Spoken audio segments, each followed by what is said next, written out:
I am having 2 children അല്ലെങ്കിൽ he is my cousin brother. നിങ്ങൾ എപ്പോഴെങ്കിലും ഇംഗ്ലീഷ് സംസാരിക്കുമ്പോൾ ഇതുപോലെ പറയാറുണ്ടോ? സത്യം പറയട്ടെ, ഇത് രണ്ടും തെറ്റാണ്. ഈ ചെറിയ തെറ്റുകൾ മതി നമ്മുടെ ഇംഗ്ലീഷ് കേൾക്കുന്നവർക്ക് ഇതൊരു തട്ടിക്കൂട്ട് ഇംഗ്ലീഷ് ആണെന്ന് തോന്നാൻ. നമസ്കാരം, വെൽക്കം ബാക്ക്. മലയാളികൾ ഇംഗ്ലീഷ് സംസാരിക്കുമ്പോൾ ഏറ്റവും കൂടുതൽ വരുത്തുന്ന 3 തെറ്റുകളും അതെങ്ങനെ സിമ്പിളായി തിരുത്താമെന്നുമാണ് ഇന്നത്തെ വീഡിയോയിൽ നമ്മൾ നോക്കുന്നത്. നമുക്ക് തുടങ്ങാം. ഒന്നാമത്തെ തെറ്റ്. നമ്മൾ മലയാളത്തിൽ ചോദിക്കാറുണ്ട്, നിനക്ക് കാറുണ്ടോ? എനിക്കൊരു കാറുണ്ട്. ഇതിനെ നമ്മൾ പലപ്പോഴും ട്രാൻസ്ലേറ്റ് ചെയ്ത് പറയുന്നത് ഇങ്ങനെയാണ്: I am having a car അല്ലെങ്കിൽ ഐ ആം ഹാവിംഗ് 2 ചിൽഡ്രൻ. ഇത് തെറ്റാണ്. ഇംഗ്ലീഷിൽ ഹാവിംഗ് എന്ന് പറയുന്നത് സാധാരണയായി നമ്മൾ ഭക്ഷണം കഴിക്കുന്നതിനെക്കുറിച്ചോ, അതായത് ഈറ്റിംഗ് അല്ലെങ്കിൽ കുളിക്കുന്നതിനെക്കുറിച്ചോ ഒക്കെ പറയുമ്പോഴാണ് ഉപയോഗിക്കുന്നത്. ഉദാഹരണത്തിന്, ഐ ആം ഹാവിംഗ് ലഞ്ച്. അതിന്റെ അർത്ഥം ഞാൻ ഭക്ഷണം കഴിക്കുന്നു എന്നാണ്. പക്ഷെ നമുക്ക് സ്വന്തമായിട്ടുള്ള ഒന്നിനെക്കുറിച്ച്, അതായത് ഓണർഷിപ്പിനെക്കുറിച്ച് പറയാൻ നമ്മൾ ഉപയോഗിക്കേണ്ടത് ഹാവ് എന്നാണ്, ഹാവിംഗ് അല്ല.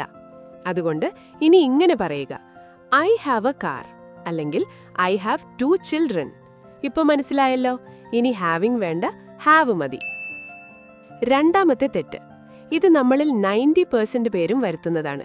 നമ്മുടെ കസിനെ പരിചയപ്പെടുത്തുമ്പോൾ നമ്മൾ പറയും he is my cousin brother അല്ലെങ്കിൽ she is my cousin sister. മലയാളത്തിൽ നമ്മൾ കസിൻ, സഹോദരൻ എന്നൊക്കെ പറയുന്നത് കൊണ്ട് വരുന്ന ശീലമാണിത്. പക്ഷെ ഇംഗ്ലീഷിൽ ഇതിന്റെ ആവശ്യമില്ല. ഹീ എന്ന് പറയുമ്പോൾ തന്നെ അതൊരാണാണെന്നും ഷീ എന്ന് പറയുമ്പോൾ അതൊരു പെണ്ണാണെന്നും കേൾക്കുന്നവർക്ക് മനസ്സിലാകും. അതുകൊണ്ട് അവിടെ ബ്രദർ എന്നോ സിസ്റ്റർ എന്നോ ചേർക്കേണ്ട ആവശ്യമില്ല.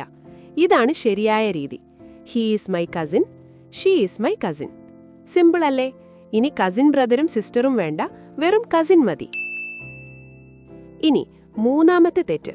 ഇത് കുറച്ച് സീരിയസ് ആണ് കേട്ടോ.